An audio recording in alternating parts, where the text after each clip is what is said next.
I've learned in life is leave when you say this night could not get any better. That is when you We're leave. done. That is it, really, because it's like that you've peaked. It is not, because you're probably right. It's not going to get any better than that. Ensuring safety, accountability, and awareness during a night out. National Student Leadership Council member for SAD, Haley Sandstrom, joins the podcast to discuss how important it really is to have a high-quality network of friends who support you. So, let's do it. Too many days in the darkness without a glimpse of the light. Running tired and broken and scared, but I swear I'll never give up the fight. I see you broken and beat, head pulled down over your eyes. Every part of you wants to surrender, but darling, you were meant to survive. With every star. So when I think of health and safety, especially on like a college campus or a high school campus, right? I mean, I think I lean more towards the safety route, which how many situations can someone be in at that age that are potentially unsafe? And I gotta think, being out, even at the college bar, especially at the college party, like a house party, I don't want to make any generalizations, but extremely at the frat parties, what are some scenarios that you've seen you help work on to encourage people to be safe in a lot of those scenarios where the time's running out, it's approaching 2 a.m., 2:30 a.m., people are filing out, maybe going to the next spot, to where you try to have people be reflective of what could happen? Yeah, so I actually live like really close to a college campus. So I am constantly seeing that scene lay out every weekend, time and time again. And I was raised in a household where my mom always told me, like, if you get into a situation where you need help or you need someone, you can call me. And I think that's what a lot of people need to reflect on is, like, no matter what situation you found yourself in, there's someone who is willing to come and help you, no matter how late it is or how much trouble you think you're going to be in for partaking in whatever activities you decided to partake in. So I think people need to take time to step back and reflect on, there is someone in my corner and there's someone here who will come and pick me up and get me to safety. And that's a lot of what like SAD is trying to preach, is that we try to steer you away from making these decisions, but at the end of the day, some people are going to make the decisions that put them in these risky situations. So we just try to let people know that there's always someone there, whether it's your friend who's sitting at home studying, or it's your mom, or it's an advisor or a teacher or someone is there for you. And a lot of those times, though, with alcohol being involved, those judgments obviously get diluted, to say the least. What is it about? Say you're out with your friends, or say you're out with your girlfriends. It's getting late. You're in that situation. You're getting pressure from multiple different peer groups of like, oh, come here, stay here. Let's have another drink. Some of your girls want to head home. Some want to stay. Really, like, what would you say your dynamic is, or your approach, if you're speaking with a group of college and high school students about this, and they're in that situation? What is your direct response to them would be of like, all right, this is like almost like a play-by-play, even though those situations and decisions happen so quickly?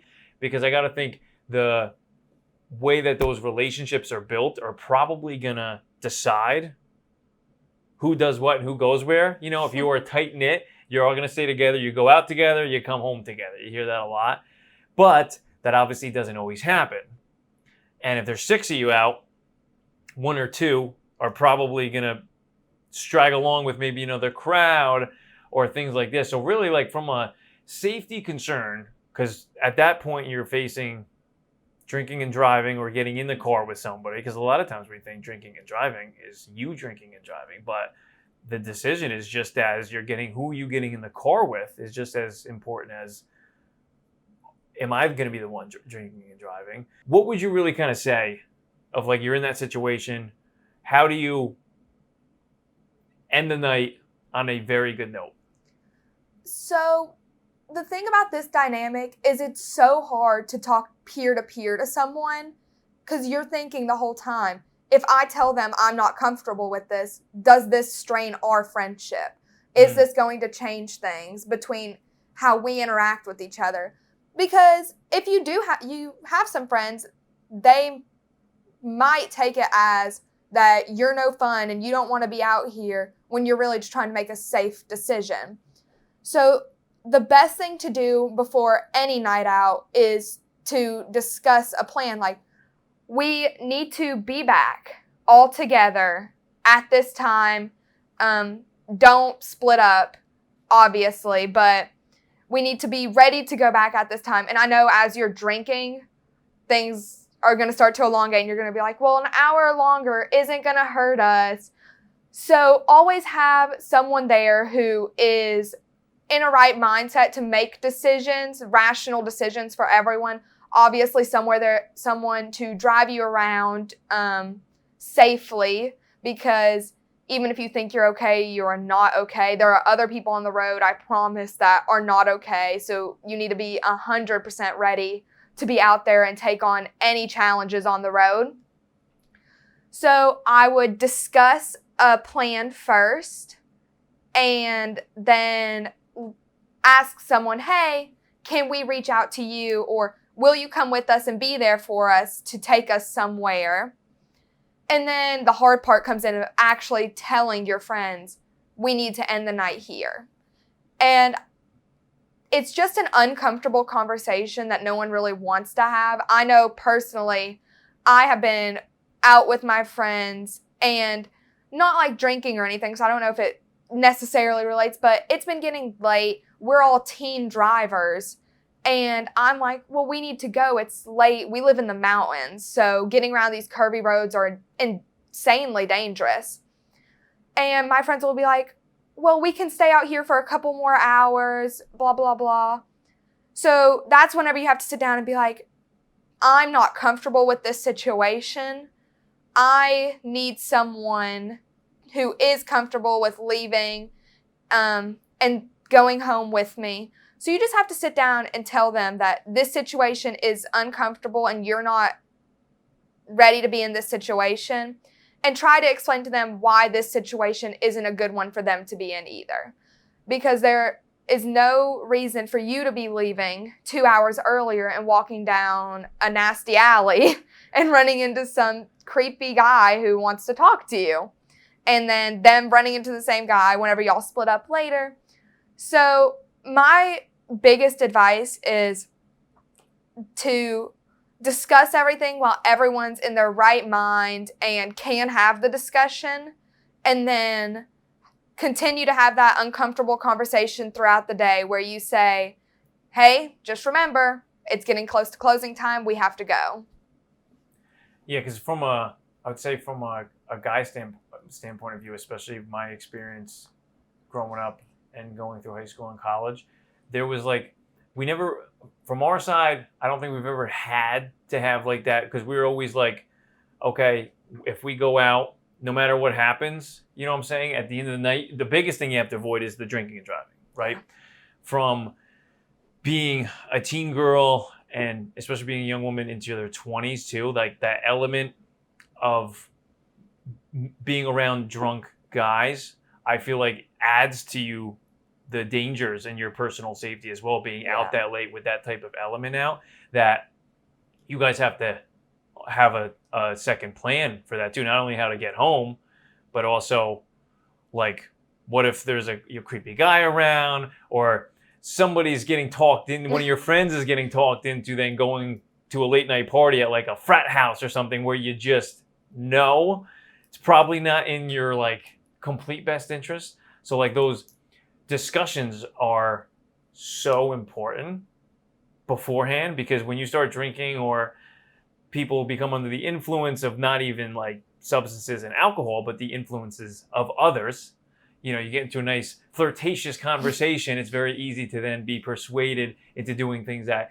you swore you wouldn't do like 3 hours ago, you know, so it's very easy to get into that. So what are some like factors you would say you are looking at during a night out with people to ensure that like that type of stuff doesn't happen?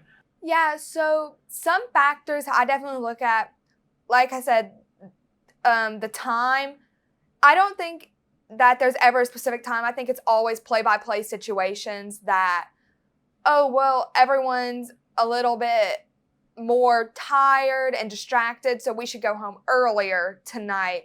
So I think you always just need to analyze every situation you're in constantly to be on the lookout for things that could be big red flags or a green flag. So say if you're of drinking age and you are out at a party, at your frat party, it reaches 1 a.m., but everyone's still having a lot of fun and no one's really too crazy or anything, I probably wouldn't pull my friends away to be like, okay, things have to end because we said our curfew was 1 o'clock. A lot of friends do that though. They do. It causes a huge stir.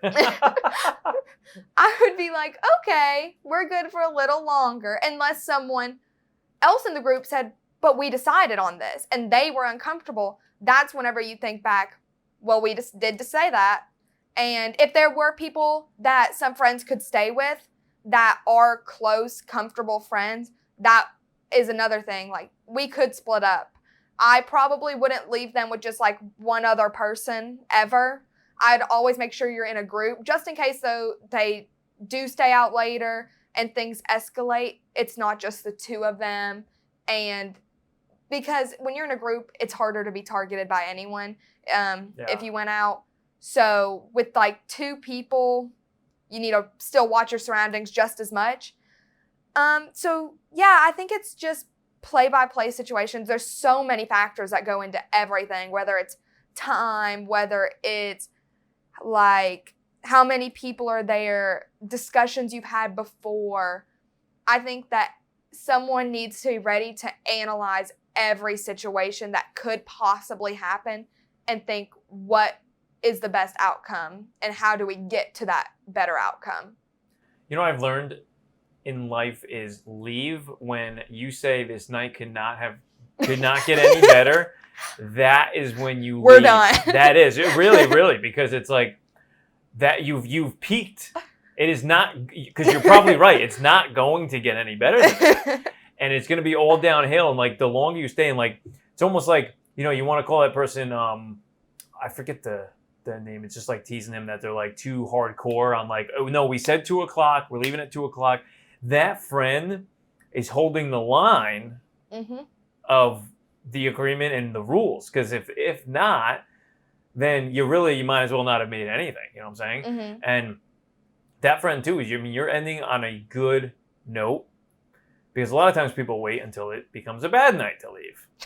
You know, they do. They wait until somebody gets like way too, they intake too much than they should have. If they're over 21, or if they're out in college and they're underage at like some party underage drinking, they wait way too long to get everyone back. And then the next day you look back and you go, okay, well, we said 2 o'clock and it was 3:30 by the time we left. So it's not a big surprise that like, you know, you ended up having some problems. So, I mean, it's almost like you got to give kudos to those people for holding the line there. Absolutely. Because then you do. But that has been my rule of thumb with anything. Like even any type of social encounter, leaving once you've really had an amazing time, because it's probably not going to get any better. And that's okay. You know, that's why there's more weekends and more times to hang out, because it's going to be all right. Because if you stay, not going to be as good, and you get out of there before everybody else, because when you stay, the longer you stay, really like the different elements start to come out that are usually not, ideal for most people. The longer you stay out, because like the 3, 4, 5 a.m.ers, how many of them are going to be relatable to how you live your life? You know what I'm saying? Yeah. Especially if you're doing all that more on a frequent basis, I guess. Yeah, I think I agree with wherever, once you hit that high, just let it go. Just go ahead and head home and get some sleep. You're tired. I know you're tired. The longer the night goes on, the less control I feel like you end up having over how your night's going to be, because you're more susceptible to losing some of your friends. Your friends become a little lost, and you always have that one friend that you really need to put on, like, have a balloon and like a bell on them, especially because they're going to get lost easily. They're very susceptible to influence, and people who are susceptible to influence too, it's usually not the good influence that is going to grab them. And being in a friendships out is like one of the most important things, I feel like, because that's your safety net, that's your guardrail. You all look after each other, especially a lot of anytime you hear of something on the news happening to like a young woman in college or in high school, it's almost always, if you were to go into that story of really what happened, that friend group somehow throughout the night, like there was a decay someplace where somebody was lost, somebody wasn't holding the line of really like where they started the night with, which is sad and not their fault. And not like obviously not like the victim's fault or anything, but it's almost like you have to have an added layer of protection, which is you guys, and holding each other accountable, but also like knowing limits and knowing your friends, because everyone knows the person who likes to drive buzzed. So it's almost like, all right, if we know that already, right? We know that they kind of like to teeter the lines a little bit. It's like, well, we know we're going to start getting ready to go. So somebody has to be the volunteer now to step up and either drive or call an Uber already. Because if you start talking about, oh, well, let's get an Uber, guess what? The person who wants to drive is going to completely volunteer on driving. And you have a lot of people who will then go, oh, well, no, he says he's good. Let's go. Because people love to follow. And as long as they have that confidence from somebody else saying they're good, they'll happily get into the car with them. I've definitely learned that, especially some people will be smart enough to not get in the back, will not drive, but they are not smart enough to not get in the back seat, which is almost worse than drinking and driving, because in drinking and driving accidents, most of the time it's not the driver who dies. It's the passengers, and there's a real good explanation for that, because when they're about to crash into something, their last second is to swerve away from their point of view, which is then crashing other parts of the car into, whether it's a tree, most of the time it's another vehicle. And that's why people end up getting killed, especially when people are drinking. They're usually not buckled up in the back seat, and there's usually like, it looks like a clown car because there's like 8 people in the SUV. That's like the biggest notice of her, able to notice that the person, that group of people is drinking, is when a car pulls up. It's like an SUV that fits like maybe 5, and like 10 people get out. They have the loudest music ever going. Yeah. They're just like screaming, DUI, DUI, DUI.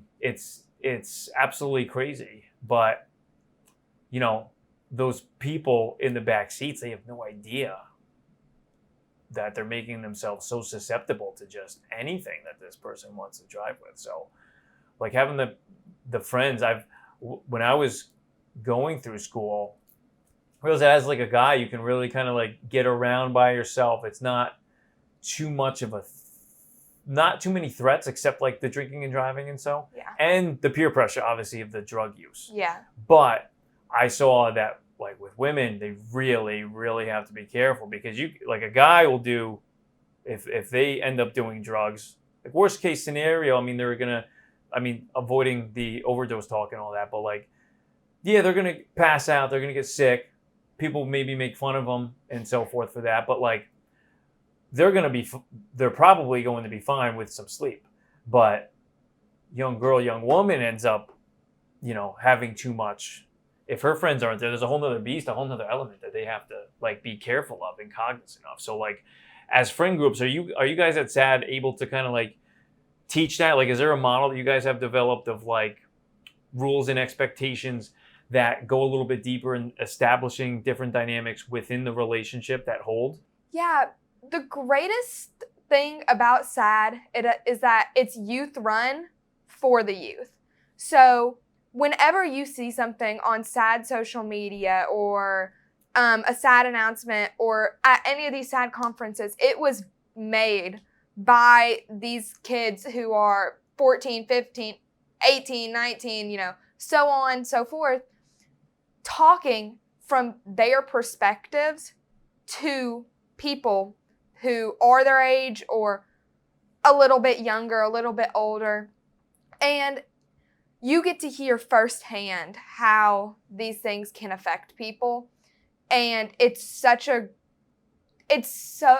hard because you'll hear these awful stories, but sometimes you have to hear these awful stories to really take in how, like, the gravity of a situation. So SAD, like, a model for how to talk to these people, it's so hard to have a set thing because everything varies so much and it's so different by person and circumstances and just what's happening in that moment. But SAD teaches us as students in this organization, one of the first things we learn is like to have the confidence in this situation. So you have to be that person who can stand up with confidence and say, no, we can't do this. Because if you cower down to the person who is saying, oh, I'm fine, I'm good, everyone else is going to be like, well, they're confident in their driving, they can go. You have to show that you're confident that they're not good. They're not going to make it. And sometimes you have to be able to point out, it is not just, no one is a good drunk driver. You might think you're great, but you're not. But even if you are one of the better drunk drivers, which is still bad, there's so many circumstances and instances that are happening outside of just you driving. There's other drunk drivers on the road, most likely. There's the loud music in your car. There's a million people in your car talking, screaming, yelling. Whenever I'm driving, sober as can be in broad daylight, and my friends are too loud and the music is too loud, it stresses me out. So you can only imagine the power that those loud voices and the loud music and the bright lights have on someone who is not fully in that right headspace. So the biggest thing is just have the confidence to say no. And it's so hard. I've been in situations where people will offer you things and you have to be like, no. And it has to be strong and it has to be stern. You have to overcome what other people are trying to do. Because someone who is drunk or not in the right headspace in any way, they are going to have confidence. They are 100%. Oh, it breeds you confidence. Yeah. Drinking and especially drugs, it breeds you confidence. They are so ready to take on anything. And you just have to say that you know they're wrong and you have to have more confidence than they do. Yeah, and they're definitely... The good thing to think about, though, is that knowing that they're going to be very argumentative, but knowing that the next day you're a winner in that argument because they're probably A, not even going to remember, and B, everyone's safe. Everyone's safe, but you also have the sheer evidence. Like, yeah, dude, I stopped you from driving. You tried to drive. I stopped it because of whatever, and like they're not going to be mad. It's just they're mad at the time because they're probably feeling like you're making them look bad. So, that's a good point that you had, and I appreciate everything that you bring into the table with us today, Haley. That's amazing stuff on how to, maintain a level of safety on campus, because like so much stuff happens as a teen and in college that, can be destructive based off of their own decisions. But there's so many more that could have happened, Exactly. Thank you for everything, Haley, and hopefully we can link up down the road and chat a little bit more about what you guys are being able to implement and being proactive with it, because that's really, I guess, what it's all about. Absolutely, yeah. Every star.